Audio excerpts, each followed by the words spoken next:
안녕하세요. 책 한민국입니다. 오늘 소개할 책은 더 기버. 영어로 더 기버는 우리말로 주는 사람이라는 뜻입니다.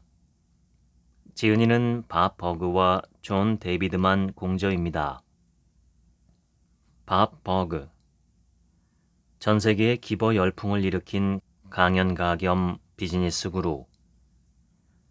과거 세일즈맨으로 커다란 성공을 거두었으며 포천 500대 기업, 글로벌 프랜차이즈 등을 대상으로 한 세일즈 및 리더십 컨퍼런스에서 기버 철학을 널리 알리고 있다. 비즈니스계의 고전으로 손꼽히는 더 기버는 세계 29개 언어로 번역 및 출간되어 100만 부 이상 팔린 밀리언셀러다. 2014년 미국 경영협회가 선정한 가장 영향력 있는 비즈니스 사상가 30인에 이름을 올렸다. 존 데이비드 만. 30년 넘게 비즈니스, 리더십, 성공 법칙에 관한 저술 활동을 해왔다. 밥 버그와 함께 더 기버를 공동 집필했으며 세계를 변화시키는데 긍정적인 기여를 한 공로로 엑시엄 비즈니스북 어워드 골드 메달과 리빙 나우북 어워드 에버그린 메달을 동시에 수상하는 영예를 안았다. 본문을 읽겠습니다. 클레이슨 힐 신탁회사에서 원하는 것을 기필코 손에 넣는 사람을 한 명만 꼽으라면 단연 조일 것이다. 조는 야심 있는 청년으로 목표를 높이 잡고 열심히 추구했다. 때로는 아무리 빨리 움직이고 쉼없이 노력해도 목표와 멀어지는 기분이 들기도 했다. 조는 1분기와 2분기에 연달아 할당량을 채우지 못했다. 이미 투아웃이었다. 세 번째는 생각하고 싶지도 않았다. 잠시 후에 그는 자리에서 일어나 멜라니의 책상으로 갔다. 이봐, 멜라니.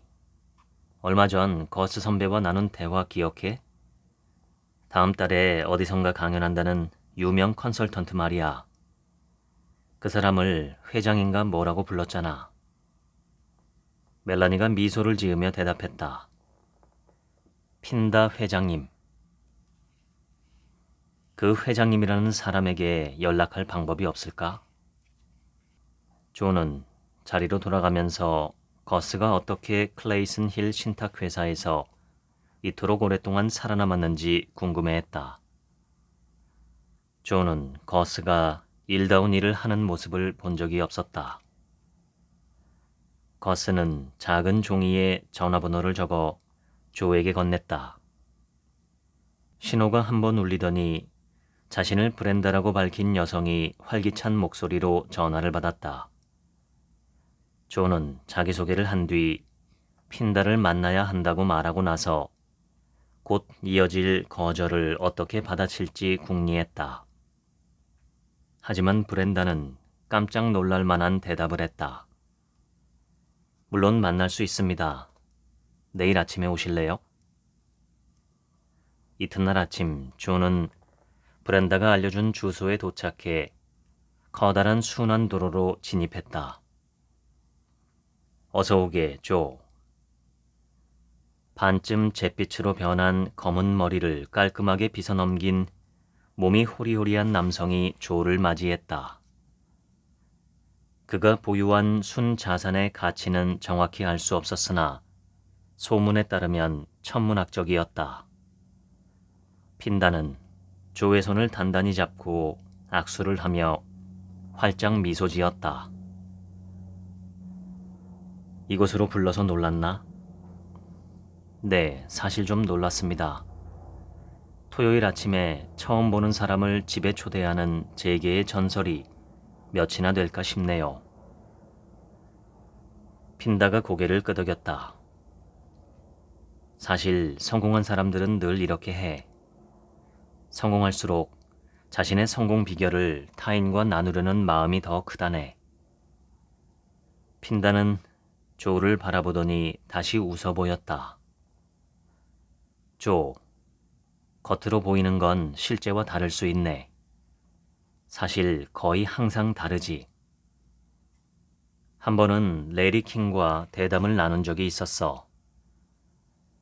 레리는 유명하고 성공하고 영향력 있는 사람들을 인터뷰한 적이 많으니까 내 의견을 그가 어떻게 생각하는지 확인해 보고 싶었네.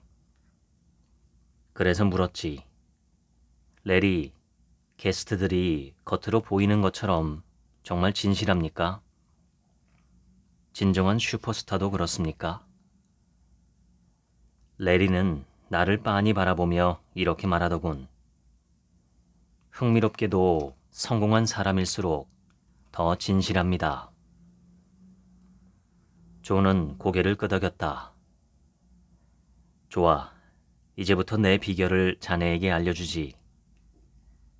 핀다가 상체를 약간 앞으로 기울이면서 부드럽게 한마디로 말했다. 베풀게.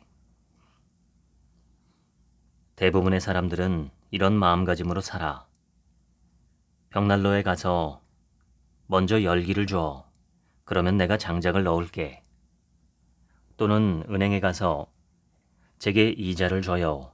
그러면 예금을 들게요. 같은 태도를 보이지. 물론 세상은 그런 식으로 돌아가지 않아.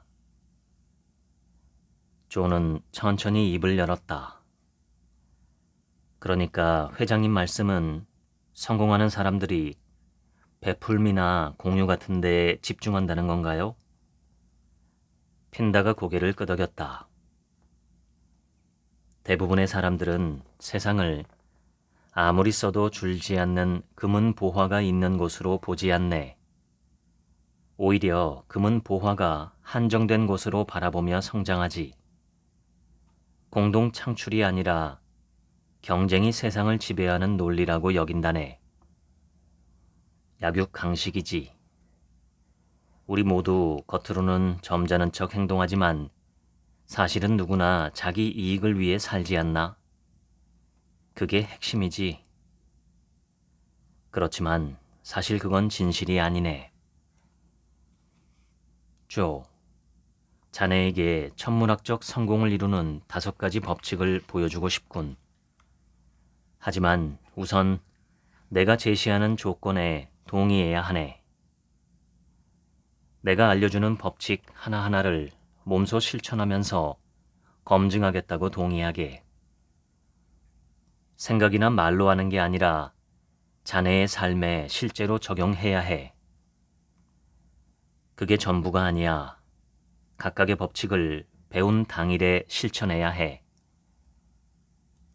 사람들은 그들이 알고 좋아하고 신뢰하는 사람들과 일을 함께하고 일을 의뢰하지. 괜찮은 식당과 훌륭한 식당의 차이를 알고 있나? 어마어마하게 잘 되는 극소수 식당들의 비결은 무엇일까? 형편없는 식당은 양과 질 면에서 딱 고객에게 받은 돈만큼만 음식과 서비스를 제공하지. 반면 괜찮은 식당은 받은 돈에 비해 양질의 음식과 서비스를 제공하려고 노력한다네. 하지만 훌륭한 식당은 상상을 초월하려고 힘쓰지. 목표는 돈으로도 환산할 수 없을 만큼 압도적인 음식과 서비스를 제공하는 것이라네. 그는 조가 잠시 생각할 시간을 주고 나서 다시 설명하기 시작했다. 첫 번째 질문은 이 일이 타인에게 도움이 되는가 혹은 타인에게 가치를 더하는 일인가가 되어야 하네. 질문에 대한 답이 그렇다라면 그 다음에 이 일이 돈이 되는가라고 물으면 돼. 말하자면 사람들의 기대를 뛰어넘을 때 그들이 알아서 더 많은 돈을 지불할 것이라는 뜻인가요? 조가 물었다. 그렇게 볼 수도 있지. 하지만 핵심은 사람들이 자네에게 돈을 더 많이 지불하게 만드는 게 아니라 자네가 그들에게 더 많이 주는 거야. 주고, 주고, 또 주는 거지. 그건 전략이 아니야. 삶의 방식이거든. 그리고 그렇게 해야만 큰 돈이 되는 일들이 발생하기 시작한다네. 이 세상의 모든 거대한 부는 제품이든 서비스든 아이디어든 자신이 얻는 것보다 주는 것에 더 큰 열정을 품은 사람들이 창출한 거야. 그리고 그 거대한 부 가운데 많은 부분을 주는 것보다 얻는 것에 더 큰 열정을 품은 사람들이 탕진하지. 첫 번째 법칙. 당신의 진정한 가치는 당신이 받은 대가보다 얼마나 더 많은 가치를 제공하느냐에 달려있다. 이튿날 정오, 존은 주식회사 어린이를 위한 학습 시스템의 안내 데스크 앞에 서 있었다. 안녕하세요, 니콜이에요. 그녀는 환하게 미소를 지으며 인사했다. 조 맞죠? 회장님이 전화하셨어요. 2분 안에 도착하신다고요. 핀다가 방 안으로 들어오더니 니콜에게 다가가 따뜻하게 악수했다. 니콜, 이렇게 시간을 내서 나의 젊은 친구를 맞이해주니 고맙네. 제가 보기에 존은 천문학적 성공을 이루는 첫 번째 법칙을 이미 알고 있는 것 같은데요. 당신의 진정한 가치는 당신이 받은 대가보다 얼마나 더 많은 가치를 제공하느냐에 달려있다. 첫 번째 법칙은 당신이 얼마나 가치 있는 사람인지 결정해요. 당신이 잠재적으로 얼마나 벌 수 있는지를 좌우하죠. 하지만 당신이 실제로 얼마를 벌지를 결정하는 건 두 번째 법칙이에요. 니콜이 설명했다. 당신의 소득은 당신이 얼마나 많은 사람에게 얼마나 많이 도움이 되는지에 정비례한다. 이렇게도 표현할 수 있겠네요. 당신의 보상은 당신이 얼마나 많은 사람의 삶에 닿았는지에 정비례한다고요. 이 법칙과 관련해서 두 가지 놀라운 사실이 있어요. 첫째, 보상의 정도를 당신이 결정하는 거예요. 더 큰 성공을 원하면 더 많은 사람을 도울 방법을 찾으면 돼요. 존은 이 말을 잠시 곱씹더니 고개를 끄덕였다. 또 다른 놀라운 사실은 뭔가요? 당신이 벌 수 있는 금액에 한계가 없다는 뜻이기도 해요.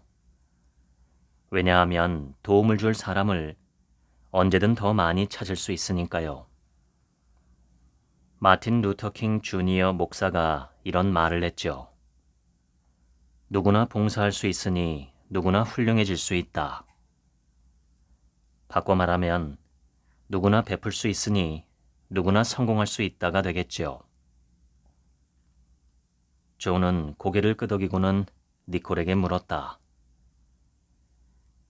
소프트웨어 엔지니어인 학부모와 마케팅 사업을 하는 학부모와의 첫 만남이 궁금하네요. 그들이 대표님의 아이디어를 갖고 도망갈 거라는 생각은 안 들었나요? 니콜이 웃었다. 아니요, 정반대였죠. 일이 걷잡을 수 없이 커져서 정말 성공할까봐 걱정했어요. 저는 세상에 두 부류의 사람이 있다고 배우며 자랐어요. 부자가 되는 사람과 선행을 하는 사람. 둘 중 하나만 될 수 있지 둘 다 될 수는 없다고 믿었어요. 부자가 되는 사람들은 다른 모든 사람을 이용해서 부자가 됐죠. 타인을 진심으로 위하고 봉사하는 사람들은 가령 경찰관, 간호사, 자원봉사자, 교사 같은 사람들은 이 세상의 선한 사람들이에요. 그러니 결코 부자가 될 수 없었죠. 적어도 저는 그렇게 믿고 자랐어요. 그런데 제 오래된 믿음은 방해만 될 뿐이라는 걸 깨달았어요. 그래서 믿음을 바꾸기로 결심했지요. 조가 물었다. 결심한다고 바뀌던가요? 누구나 할 수 있어요. 가난하게 사는 것도 부유하게 사는 것도 결국엔 선택입니다. 머릿속에서 결정하는 거죠. 두 번째 법칙. 당신의 소득은 당신이 얼마나 많은 사람에게 얼마나 많이 도움을 주는지에 정비례한다. 이튿날 조가 핀다의 집을 방문했을 때 레이첼은 그를 서재로 안내하고 커피 한 잔을 내주었다. 오늘은 누구를 만날 건가요? 레이첼이 물었다. 샘이요. 회장님의 재정 고문. 레이첼은 가난한 동네 출신으로 겨우 15살에 살림의 보탬이 되고자 이 일을 시작했다고 했다. 다양한 일을 하면서 돈을 벌어 제 힘으로 대학을 졸업했다. 물론 레이첼이 유독 더 좋아하는 일들이 있었다. 하지만 그녀는 모든 일을 아주 좋아한다고 여기며 임했다.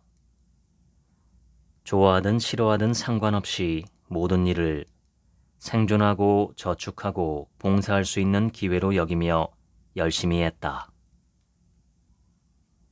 생존하고 저축하고 봉사한다고요? 무슨 좌우명 같은데요? 조가 끼어들었다. 물론 그렇게 들릴 수 있지. 핀다가 동의했다.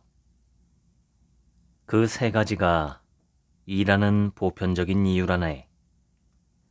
생존은 먹고 살기 위한 기초적인 필요를 충족하는 거지. 저축은 기초적인 필요를 뛰어넘어 삶을 확장하는 거고, 봉사는 주변 세상에 기여하는 거야. 안타깝게도 대부분의 사람들은 평생 첫 번째 것에만 매달리지. 그보다 적은 수의 사람들이 두 번째 것에 몰두해. 하지만 정말로 성공하는, 즉 재정적으로만이 아니라 삶의 모든 면에서 진정으로 성공하는 극소수는 세 번째에 줄곧 집중한다네. 핀다와 조가 방문하는 샘의 사무실은 24층 전체를 쓰고 있었다. 샘 로즈는 보험 설계사로 경력을 시작했다. 세월이 흐르며 그는 남달리 공정한 사업가라는 평판을 얻었다. 그러자 사람들은 그에게 협상가 역할을 맡겼고 더 어려운 거래에서 중재자 역할을 요청하기 시작했다. 리버티 생명에서 최고의 세일즈맨 자리에 오른 뒤 그는 영역을 넓혀 특정 고객들을 대상으로 종합 자산 관리를 해주는 재정 자문으로 일하기 시작했다. 세계 최고의 보험 판매원이시군요. 조가 조심스레 입을 열었다. 그랬지. 하지만 일을 처음 시작했을 때 나는 최악이었어. 보험을 파는 걸 목표로 삼았을 때는 형편없었다네. 그런데 어떻게 상황을 역전시키고 우뚝 설 수 있었는지 말해줄까? 관심을 내가 무엇을 얻을 수 있을지에서 무엇을 줄 수 있을지로 옮기니 일이 잘 풀리기 시작했어. 실제로 모든 업계에서 인맥을 구축하는 법을 아는 게 무엇보다 중요해. 인맥이라는 게 반드시 고객을 의미하지는 않네. 자네를 알고 좋아하고 신뢰하는 사람들로 구성된 인맥을 말하는 거야. 자네에게서 아무것도 사지 않을지언정 마음 한구석에 늘 자네를 품고 있는 사람들이지. 그들은 자네 개인을 위한 걸어다니는 홍보 대사단인 셈이야. 자네만을 위한 홍보 대사단을 갖게 되면 감당하기 어려울 정도로 빠르게 의뢰가 밀려들 걸세. 조, 자네는 이런 인맥이 어떻게 형성되는지 알고 싶을 거야. 그렇지? 점수 매기는 짓을 그만두게. 말 그대로야. 기록하지 말게나. 보통 사람들이 말하는 윈윈은 점수 계산을 위장한 것에 불과하네. 모두가 똑같이 나눠 가지고 아무도 더 많은 이득을 보면 안 된다는 식이지. 서로 퉁치는 거야. 내가 내 등을 긁어줬으니 이젠 내 차례라는 거지. 일에서든 삶에서든 간에 누가 누구에게 신세졌는가로 인간관계를 따진다면 그건 친구가 아니라 채권자일 뿐이야. 자네는 천문학적 성공을 이루는 세 번째 법칙을 알고 싶은 게지? 상대에게 주의를 기울이게. 상대의 관심사에 주의를 기울이고 상대의 뒤를 살피게. 50대 50은 잊어버려. 50대 50은 결국 지는 거래야. 이기는 비율은 오직 100%뿐이지. 승리를 상대에게 돌려야 하네. 윈윈 같은 건 잊어버리고 상대의 승리에만 집중하라고. 사람을 매력적으로 만드는 게 무엇일지 생각해 본 적 있나? 말 그대로 끌어당기는 듯한 매력 말이야. 그들은 주는 걸 좋아해. 그래서 매력적인 거지. 베푸는 이들은 사람을 끄는 매력이 있어. 세 번째 법칙. 당신의 영향력은 타인의 이익을 얼마나 앞세우는지에 따라 결정된다. 핀다가 조를 곁눈질로 바라봤다. 내가 아내와 결혼한 지 얼마나 됐다고 말했던가? 50년이요. 조가 핀다의 말을 되풀이했다. 나는 우리가 그렇게 오랫동안 함께 살고 48년 전처럼 지금도 행복한 데에는 딱 한 가지 이유가 있다고 믿네. 그 이유는 바로 내가 내 행복보다 아내의 행복에 더 마음을 쓰기 때문이야. 아내를 처음 만난 날 이후로 나는 오로지 그녀를 행복하게 해주겠다는 마음으로 살았어. 그리고 정말 놀라운 건 아내도 나와 같은 마음이라는 거야. 나는 그것을 성공이라 부르고 싶네. 조는 차를 지하 주차장으로 몰았다. 그들은 연례 세일즈 심포지엄의 기조 연설을 들으러 왔다. 이 행사에 참석하려고 사람들이 전국에서 몰려왔다. 오늘의 연사는 데브라 데본포트였다. 데브라 데본포트가 말했다. 제가 여러분에게 팔려는 것은 바로 여러분 자신입니다. 어떤 훈련을 받았든 어떤 기술을 갖고 있든 어떤 분야에 종사하든 여러분이 가장 중요한 상품입니다. 여러분이 제공해야 할 가장 값진 선물은 바로 여러분 자신입니다. 여러분이 어떤 목표를 세우든 간에 그걸 이루는 데에는 지식이나 기술이 10% 남짓 필요합니다. 나머지 90% 이상은 결국 사람을 대하는 기술이에요.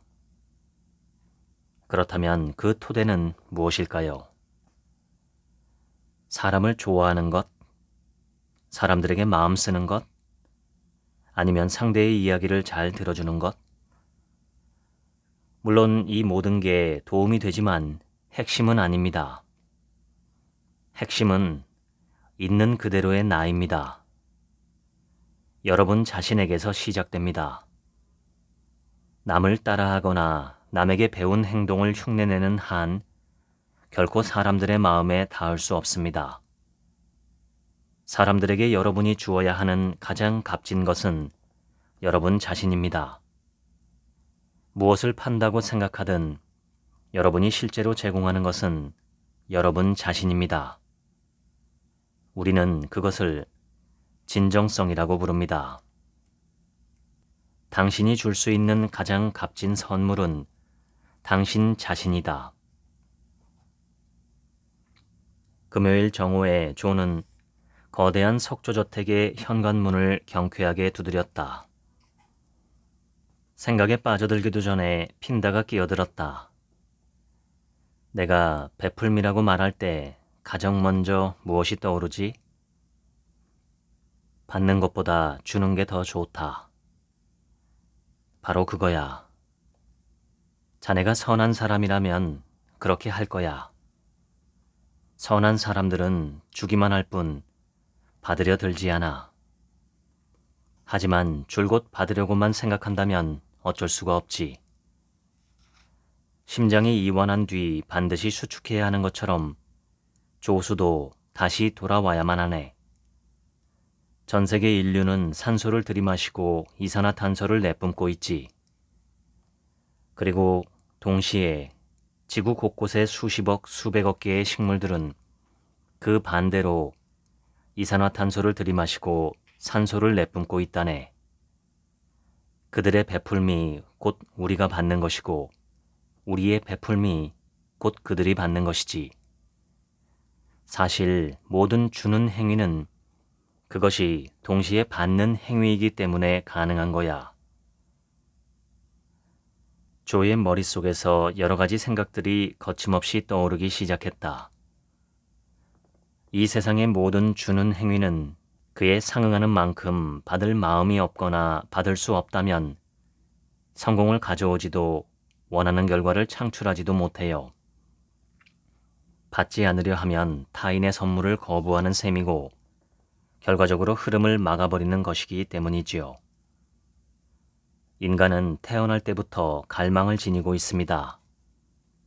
그래서 아기만큼 모든 걸 자연스럽게 받아들이는 존재는 없지요. 만약에 젊고 활기차며 생기 가득한 삶을 유지하는 비결이 어린 시절에는 누구나 지녔지만 나이 들며 점차 사라져버린 소중한 특성들, 즉 큰 꿈을 품고 호기심을 갖고 스스로를 믿는 태도를 유지하는 데 있다면 받는 것에 열려있고 굶주려 있고 갈망을 품는 것도 그러한 특성 중 하나일 테죠. 그러니까 큰 꿈을 품고 호기심을 갖고 스스로를 믿는 태도가 바로 수용적인 태도죠. 5번째 법칙. 제대로 주기 위해서는 받는 것에도 열려 있어야 한다. 조는 사무실에 홀로 남아 눈을 감고 조용히 앉아 있었다. 정리를 할 시간이었다. 천문학적 성공을 이루는 5가지 법칙. 1. 가치의 법칙. 당신의 진정한 가치는 당신이 받은 대가보다 얼마나 더 많은 가치를 제공하느냐에 달려있다. 2. 보상의 법칙. 당신의 소득은 당신이 얼마나 많은 사람에게 얼마나 많이 도움을 주는지에 정비례한다. 3. 영향력의 법칙. 당신의 영향력은 타인의 이익을 얼마나 앞세우는지에 따라 결정된다. 4. 진정성의 법칙. 당신이 줄 수 있는 가장 값진 선물은 당신 자신이다. 5. 수용의 법칙. 제대로 주기 위해서는 받는 것에도 열려 있어야 한다. 부록. 이 책에 관한 Q&A. 이 책을 처음 발간하고 나서 우리는 독자들에게 무수히 많은 질문을 받았습니다. 그중 가장 자주 들었던 질문 몇 가지를 소개하고 최선의 답변을 정리했습니다. 질문. 5가지 법칙은 어디서 나왔나요? 대답. 핀다가 조에게 가르쳐주는 법칙들은 우리가 비즈니스와 일상에서 경험하고 발견한 것에 더불어 셀 수 없이 많은 스승들의 지혜와 경험에서 도출해낸 것입니다. 특정 멘토나 학파, 종교, 철학에서 가져온 것이 아니며 우리가 고안한 독창적인 아이디어도 아닙니다. 그보다는 진정한 인간의 의미를 구성하는 핵심 원칙에 가깝습니다. 질문. 더 기본은 100% 허구인가요? 아니면 실화를 바탕으로 한 이야기인가요? 답변. 이야기에 등장한 인물 대부분은 우리가 아는 사람들을 투영해 만든 것입니다. 이야기에 나오는 경험은 대부분 허구이지만 우리가 목격하거나 직접 겪은 경험을 토대로 합니다. 몇몇 장면은 실화에 근거하기도 했습니다. 이를테면 핀다와 레리 킹의 담화는 밥이 실제로 레리 킹과 나눈 대화였고, 핀다의 성공적인 결혼 비결에 관한 단락은 밥이 12살에 그의 부친과 나눈 대화입니다. 조의 이야기는 허구이지만 그에게 벌어지는 일들은 허구가 아닙니다. 질문. 원하는 것을 기필코 손에 넣는 사람은 나쁘다는 뜻인가요? 대답. 전혀 아닙니다. 우리는 그런 사람을 아주 좋아합니다. 그들은 뜻을 행동으로 옮기고 일을 해냅니다. 다만 우리는 타인에게 가치를 주는데 초점을 맞추지 않은 채 원하는 것을 기필코 손에 넣으려고 하면 헛수고만 할 뿐이라는 메시지를 전하고 싶었습니다. 기버가 되면 실제로 원하는 것을 더 쉽게 손에 넣을 수 있습니다. 우리가 아는 한 기꺼이 주는 사람은 하나같이 원하는 것을 손에 넣는 능력이 아주 뛰어났습니다.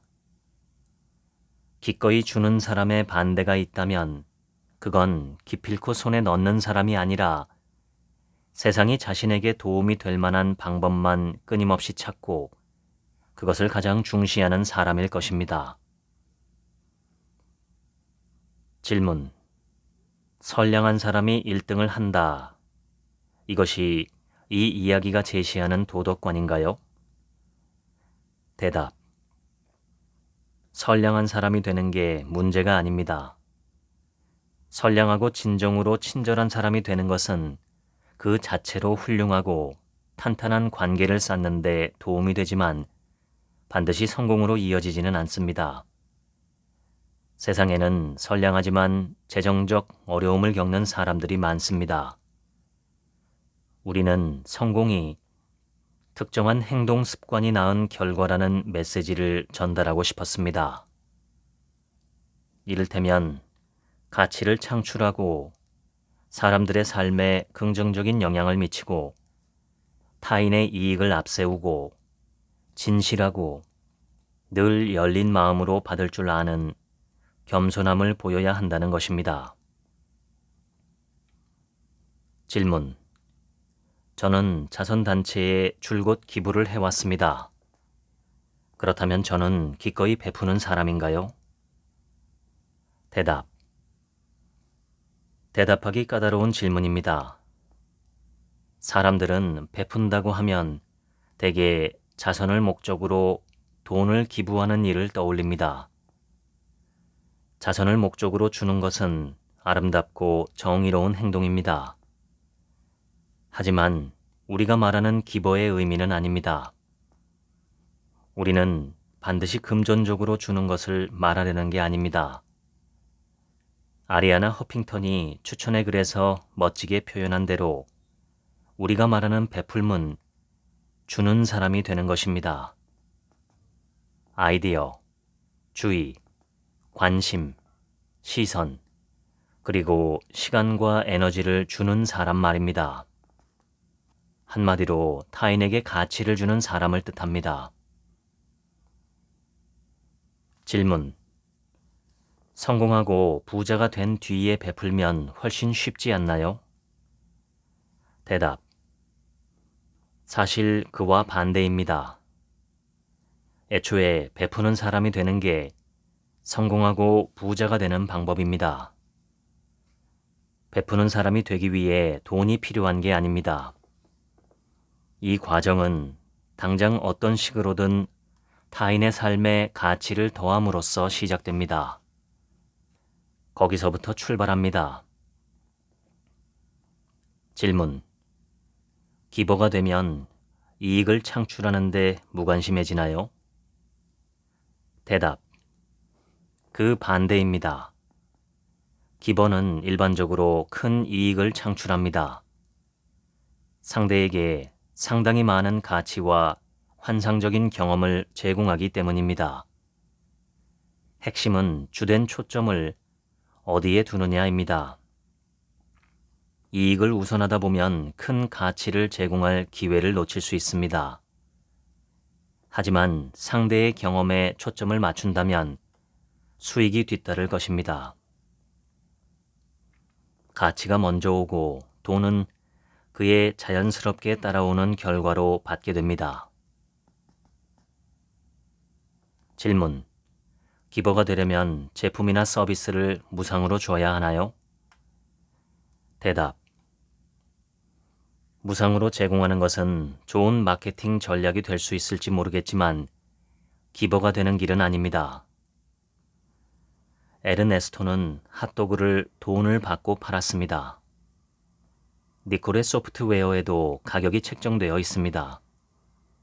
분명 핀다도 기조연설이나 기업 컨설팅을 하고 정당한 수수료를 받을 것입니다. 기꺼이 베푸는 사람이 된다고 해서 일을 하고 거기서 발생하는 이익을 챙기지 말아야 한다는 뜻이 아닙니다. 만일 그렇다면 기꺼이 베푸는 사람들은 대부분 춥고 배고픈 처지가 될 것입니다. 질문. 다른 사람의 이익을 내 것보다 앞세우라는 건 자기 희생을 뜻하는 건가요? 대답. 기버 정신은 자기 희생, 상호 의존 또는 순교의 의미가 아닙니다. 타인의 이익을 앞세우는 일이나 상대방이 이기게 하는 게 자네가 이기는 것이라는 셈의 말은 자신의 필요와 이익을 부정하는 게 아닙니다. 이는 타인에게 초점을 두면 자신의 필요도 채워질 것이라는 믿음을 말합니다. 당신이 타인의 이익을 앞세우는 사람임을 주변에서 알게 되면 이런 일이 벌어집니다. 질문. 이 책에서 제시하는 가치관에 동의하지만 그렇게 살면 제대로 된 결과를 얻기까지 오래 걸리지 않나요? 대답. 어느 분야에서든 성공의 결실을 제대로 맺으려면 시간이 걸립니다. 그렇다 해도 기꺼이 베푸는 태도는 대개 더 적은 시간 안에 긍정적인 결과를 일으킵니다. 실제로 많은 독자들이 삶의 초점을 나에게서 남으로 의식적으로 옮기자 극적이고 때로는 즉각적인 결과가 뒤따랐다고 말했습니다. 질문. 그냥 주고 결과를 의식하지 말라고 하는데 너무 순진한 태도가 아닐까요? 대답. 인간은 누구나 자기 이익을 추구합니다. 이런 인간의 본성을 바꿔야 한다는 말이 아닙니다. 사실 바꿀 수도 없습니다. 우리가 전하는 메시지는 자기 이익을 잠시 접어두라는 것입니다. 가령 영화를 볼 때 이야기를 감상하기 위해 우리는 기꺼이 불신을 잠시 멈춥니다. 스크린에 나오는 이야기가 실화가 아님을 알면서도 그것을 잠시 접어둠으로써 영화 감상에 주는 영향을 온전히 누릴 수 있습니다. 기버가 되면 이와 꽤 비슷한 경험을 하게 됩니다. 이 경우엔 자기 이익을 기꺼이 삼가는 것이 됩니다. 자기 이익을 부인하거나 억압하거나 없애려 할 필요가 없습니다. 다만 잠시 접어둘 뿐입니다. 그렇게 하면 초점을 타인에게 전적으로 맞출 수 있습니다. 질문. 이 책에서 말하는 성공 법칙은 굉장히 간단해 보입니다. 그런데 실제 삶은 더 복잡하거나 어렵지 않을까요? 대답. 그렇기도 하지만 그렇지 않기도 합니다. 이야기를 전달하기 위해서 이 책에서는 굉장히 단순하게 표현하고 있습니다. 이 책은 소설이 아니라 우화이기 때문이죠. 그렇긴 해도 이 책의 등장인물들이 거둔 성공은 보이는 것처럼 그리 단순하지만은 않습니다. 데브라 데븐포트의 경력을 꽃피운 원동력은 그녀의 진정성이었지만 수십 년에 걸친 삶의 경험과 1년간 전폭적으로 노력을 쏟아붓고 고생한 후에야 성공할 수 있었습니다. 질문. 주고 또 주다 보면 결국 받게 된다는 말인가요? 대답. 기꺼이 베푸는 사람이 된다고 해서 전력 투구와 탄탄한 사업 계획이 필요 없다는 뜻은 아닙니다. 내키는 대로 선행을 하고 보상을 기대하라는 뜻도 아닙니다. 퀘이커 격언 중에 기도할 때는 발을 움직여라 라는 훌륭한 말이 있습니다. 5가지 성공 법칙은 마법이 아닙니다. 진정한 성공을 이루려면 역시 일을 해야 하지만 결국 그 일을 아주 좋아해야 성공하게 됩니다.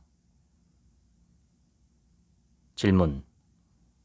성경에서는 받는 것보다 주는 것이 더 좋다고 하지 않나요? 대답. 사실 성경에 그런 말은 없습니다. 성경 사도행전은 주는 것보다 받는 것이 더 복이 있다라고 말합니다. 복이 있는 이라는 그리스어는 팔복에도 사용된 단어이며 운 좋은, 보상받는, 번성하는, 부유한, 행복한 이라는 의미도 지닙니다. 다시 말해 주는 데 중점을 두면 받는 데 중점을 둘 때보다 훨씬 더 풍성한 보답을 받게 됩니다. 어원을 따져보면 더 크게 성장하다라는 함의도 있습니다. 베푸는 사람은 모든 면에서 성장합니다. 더 많이 성공하고 더 큰 영향력을 누리며 더 큰 충만함을 느끼게 됩니다. 질문. 실생활에서 어떻게 적용할 수 있는지 예를 들어줄 수 있나요? 대답. 핀다는 조에게 각각의 법칙을 배운 당일 실천에 옮기라고 말합니다. 일상에서 소소한 방식으로 얼마든지 실천할 수 있습니다. 잠시 개인적인 관심사를 접어두고 팀원이나 고객의 필요, 목표, 가치가 무엇인지 귀담아 들으면 적용하는 것입니다. 변명하거나 방어적으로 구는 대신에 자신의 실수를 사과하면 진정성의 법칙으로 가장 훌륭한 선물을 제공하는 것입니다. 기버가 될 수 있는 방법은 많습니다. 우리 각자가 세상을 더 좋은 곳으로 만드는 데 기여할 아주 좋은 기회입니다. 지금까지 더 기버 1편 읽어드렸습니다. 지금부터는 제 얘기입니다. 오늘 소개한 책의 주제는 이타적인 행동이 성공을 부른다는 것입니다. 그런데 그 이유가 사람은 받은 것을 되돌려주는 존재이기 때문입니다. 우리에게는 상대가 내게 행위한 대로 그대로 돌려주고 싶어하는 강력한 본능이 있습니다. 그것이 선이든 악이든 우리는 받은 걸 돌려주고 싶어합니다. 그런데 이자가 붙습니다. 상대가 나를 한 대 때리면 2대, 3대를 때리고 싶어하는 것이 인간이고 마찬가지로 상대가 나를 한 번 도와주면 2번, 3번 도와주고 싶어하는 것이 인간입니다. 좋은 쪽으로 사용되면 이타심은 증폭되고 확장되어 좋은 세상을 만듭니다. 안 좋은 쪽으로 사용되면 증오와 폭력 혹은 걷잡을 수 없는 비협조가 발생합니다. 이 책에서 가장 인상 깊었던 대목은 성공의 비결을 알려주기 전에 요구했던 조건입니다. 바로 그 비결을 배운 그날 반드시 실행할 것이었죠. 아무리 좋은 정보가 있어도 행동이 없다면 무용지물입니다. 좋은 정보와 그에 따른 행동, 이 2가지가 바람직한 결과를 만듭니다. 오늘 소개한 책은 내용이 대단히 단순합니다. 이타심을 가지고 순수하게 타인을 도와주고 싶어하는 마음과 행동을 실행하라는 것이죠. 그러면 저절로 보답이 돌아올 것이라는 것입니다. 그렇지만 우리는 이 단순한 비결에 따라 행동하기를 어려워합니다. 비결에 대한 믿음이 부족하기 때문이지요. 사실 내가 먼저 주었는데 상대도 내게 돌려줄 것이라는 보장은 없습니다. 그렇지만 좋은 것이든 나쁜 것이든 반드시 되돌려주고 싶어하는 인간의 본능을 의지하고 행동하는 것이죠. 그런데 이걸 악용하는 경우도 분명히 있기 때문에 저는 무조건적인 추종보다는 그때그때 상황에 따른 이성적 판단을 해야 한다고 생각합니다. 인간은 반드시 되돌려주는 존재이기도 하지만 어떤 것에든 적응하는 존재이기도 합니다. 베푸는 상대에게 베품을 받기만 하는 적응을 하는 경우도 있습니다. 그러므로 기계적인 적용보다는 현명한 판단이 우선되어야 합니다. 게임 이론을 바탕으로 만든 다재간 플레이의 최적 대응 전략은 tit for tat 전략입니다. 이 전략은 굉장히 단순합니다. 순서대로 짧게 말씀드리면 처음에는 어떤 경우에서든 먼저 상대에게 협조하며 시작합니다. 두 번째에서는 상대의 첫 번째 대응을 보고 거기 맞춰서 협조 혹은 비협조로 대응하는 것입니다. 첫 번째 대응에서 내가 협조로 시작했는데 상대가 협조로 호응한다면 두 번째 대응에서도 나는 협조로 대응합니다. 그런데 상대가 협조가 아닌 비협조적 대응을 했다면 두 번째부터는 나도 비협조적으로 대응합니다. 이 전략은 정확히 말하면 바로 직전의 상대 행동을 그대로 따라하는 것입니다. 상대가 어제 비협조적으로 나왔다면 오늘은 나도 비협조적으로 대합니다. 그런데 상대가 어제와 달리 오늘은 비협조적으로 나왔다면 나는 오늘은 비록 어제에 맞춰서 비협조적으로 대응하지만 내일은 협조적으로 대응을 합니다. 이런 식으로 상대의 직전 행동을 그대로 따라하는 전략이 tit for tat입니다. 예를 들어 같이 근무하는 직장 동료가 있는데 특정 상황에서 내가 그를 도와주었습니다. 그런데 내가 도움이 필요할 때 그가 나를 도와주지 않는다면 다음번에 그가 도움을 요청할 때는 나도 도와주지 않습니다. 비협조가 계속되면 나도 비협조로 계속 대응하고 협조가 계속되면 나도 협조로 계속 대응합니다. 놀라운 것은 이러한 tit for tat 전략이 전략 시뮬레이션 게임에서 항상 우승을 차지한다는 것입니다. 오늘 소개한 책의 내용처럼 주는 태도는 분명 중요합니다. 그러나 현명하게 주는 태도는 가장 중요합니다. 당신께서 아낌없이 주는 사람, 그러나 절대 호구는 되지 않는 사람, 그런 사람이 되시면 좋겠습니다. 지금까지 책 한 민국의 하루치 생각이었습니다. 들어주셔서 감사합니다.